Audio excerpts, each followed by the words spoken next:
Shalom Ouvracha. Alors, Bezrat Hashem, on va parler de la paracha de Balak et aussi de cette fameuse début de période de Ben Hametzarim avec le jeûne qui va arriver dimanche, le Yudzaïn Betamuz. Alors, on voit dans la paracha qu'il y a deux personnages qui sont très importants.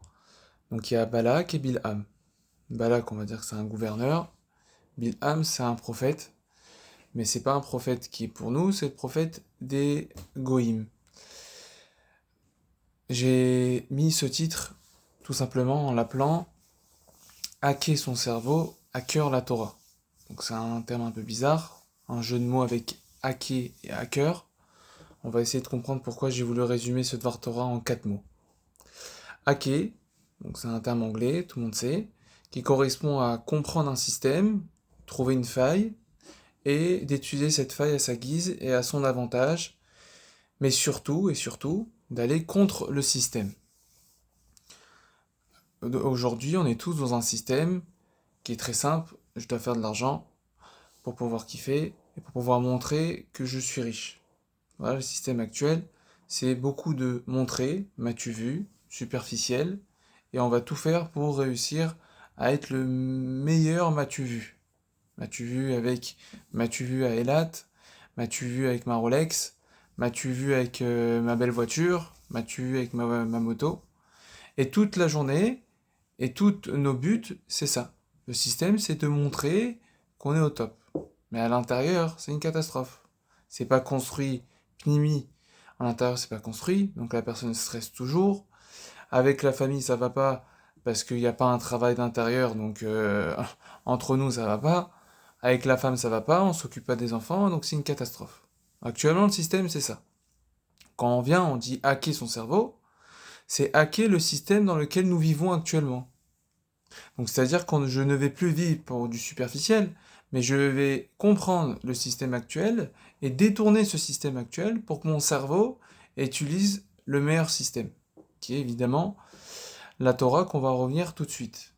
Donc hacker son cerveau, c'est pour expliquer que nous devons aller contre un mauvais système que nous vivons actuellement. Tout le monde a compris qu'actuellement dans le monde on vit un très mauvais système. Or, nous sommes influencés par ce système, donc notre cerveau est influencé. Donc il faut automatiquement hacker ce système. Comprendre c'est quoi ce système, comprendre les failles de ce système, et par la suite utiliser ce système à notre guise, c'est-à-dire faire ce qu'il y a à faire ce qui nous est demandé, que ce soit par la Torah ou que ce soit par la logique des choses. Un exemple, Bilham, un très grand prophète, n'a pas pu hacker le système. Il a eu des très très bonnes compétences en termes de prophétie et tout ce qui peut lier à la névoie, mais il est resté dans le système, donc il a été influencé par Balak, et donc automatiquement il a voulu maudire Israël, etc. Donc il n'a pas été capable de hacker son cerveau. Certes, il avait les compétences, mais il n'a pas utilisé ses compétences dans un bon endroit. Donc la première chose que nous devons faire, c'est justement hacker ce système-là. Le deuxième point que j'ai voulu mettre au niveau, c'est à cœur la Torah. Alors, le cœur, ça peut représenter deux choses. Ça représente non seulement, a priori, quand on parle de cœur, ça représente les sentiments, les émotions, d'accord. Pourquoi on dit que les sentiments viennent du cœur? Parce que lorsqu'on a des émotions, eh ben, il faut encore plus alimenter en oxygène son cerveau. Donc, le cœur, qui est une pompe, va alimenter encore plus les poumons pour que les poumons donnent le maximum d'air au cerveau. Mais surtout, le cœur n'est pas juste une émotion, le cœur, c'est le cœur de quelque chose. Ça s'appelle le centre. Donc c'est-à-dire que la Torah doit non seulement rentrer dans nos émotions, mais doit surtout être le cœur de nos actions et le centre de nos objectifs journaliers, nos objectifs de vie. C'est ça que je veux dire, à cœur, la Torah. On sait que Bezrat Hashem, dimanche, il y a Yud Zayin Betamuz. Yud Zayin Betamuz, il y a eu des événements tragédiques, dont un en fait partie que je vais élaborer dessus, c'est la Jvirat Aluchot, que les tables de la loi ont été détruites. Ces tables de la loi ont été détruites. Et donc, ces tables de la loi, si on les avait, s'ils étaient présents actuellement, il y aurait eu des choses totalement différentes. Alors, notre mémoire ne serait pas aussi éphémère. Notre compréhension, la profondeur des choses n'aurait pas été aussi éphémère. Et donc, on a perdu quelque chose de très grand. Très très grand, on a perdu avec les tables de la loi. Une question que je me suis demandé quand j'étais petit, et qu'on m'a donné une réponse 10 ans après, c'est que dans les louchot sont carrés, sont rectangulaires. Si on voit dans les psukim, ou même comment c'est expliqué, etc., c'est rectangulaire. Mais ce qui est très intéressant, c'est que dans toute synagogue, dans toute Beth Knesset, etc., s'il y a des louchot au-dessus de la teva, là où il y a le Sefer Torah, le Echal, pardon, les louchot sont arrondis en haut.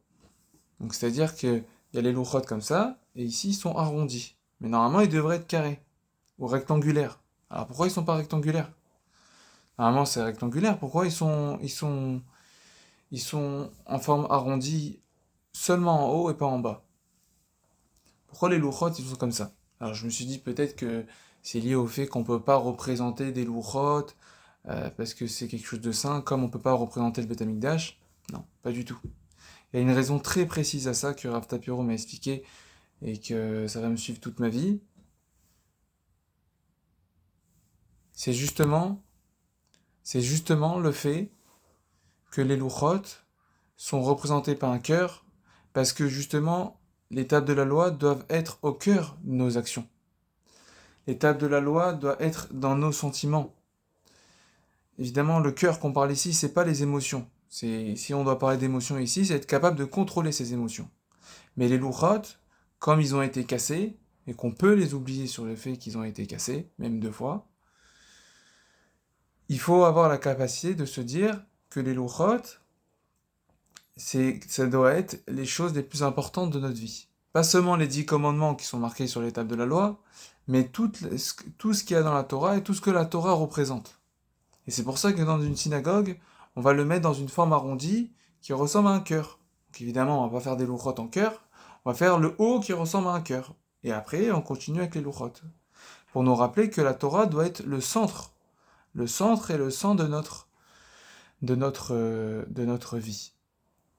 Ce qui est intéressant aussi, donc ça je l'ai entendu apprendre avec des pincettes évidemment, ce que je vais dire à partir de maintenant, c'est que le cœur, que ce soit dans les sentiments, que ce soit dans l'objectif d'une chose, se représente, et se représente surtout et surtout par le fait d'écouter. Le fait d'écouter va nous permettre non seulement de rentrer ses émotions, mais aussi et surtout faire en sorte que ça soit le centre de notre vie. Et ce qui est intéressant, bon ça va prendre avec des pincettes, c'est très avec des allusions, c'est que si on prend 2 oreilles, qu'on les met côte à côte, et ben ça représente un cœur. Pas évidemment, là on parle pas d'un cœur d'émotion, mais on parle du cœur du centre. Et donc pareil, on voit dans la paracha, il y a énormément de symboliques et énormément de propos sur le fait de parler. Parler. Parler l'autre avec son ânesse. L'autre qui maudit, mais en fait il fait une bracha. La parole, et on le dit, comment savoir qu'est-ce que quelqu'un pense au fond de soi? C'est de voir qu'est-ce qu'il parle de toute la journée. Donc ce qui ressort spontanément, c'est quoi? Ce qui va ressortir spontanément, c'est ce qui va être au fond de lui. Et c'est justement le fait de représenter les oreilles, entendre, la communication, qui représente le centre des choses. Par exemple, quand on fait des shidurim, on apprend c'est pas une technique, mais on apprend que quand on doit faire les birurim, donc quand on doit appeler pour prendre des renseignements, eh ben on va demander aux personnes qu'est-ce que vous dites sur cette personne, mais spontané, sur la personne que j'aimerais prendre des renseignements, c'est quoi les premiers mots qui vous reviennent. Si directement ils vont parler d'un point, et que tout le monde parle de ce même point, c'est que vraiment cette personne est identifiée par ce point. Donc imaginons que je demande à cette personne, ça parle de chesed, et l'autre elle me parle de chesed, et l'autre elle me parle de chesed, c'est que la personne est vraiment dans une optique de chesed. Donc en fait, ce qu'on va dire et ce qu'on va entendre spontanément va représenter le fond de la chose. ça va représenter le centre et le cœur des objectifs de la personne qui est en face. Donc si je dois répéter, donc il faut hacker son cerveau dans le sens qu'il faut détourner le mauvais système que nous vivons dans notre génération pour justement utiliser le bon système qui est la Torah, et par suite mettre la Torah dans notre cœur émotionnel, mais surtout dans le cœur de nos actions de tous les jours. Chazak ou Baruch.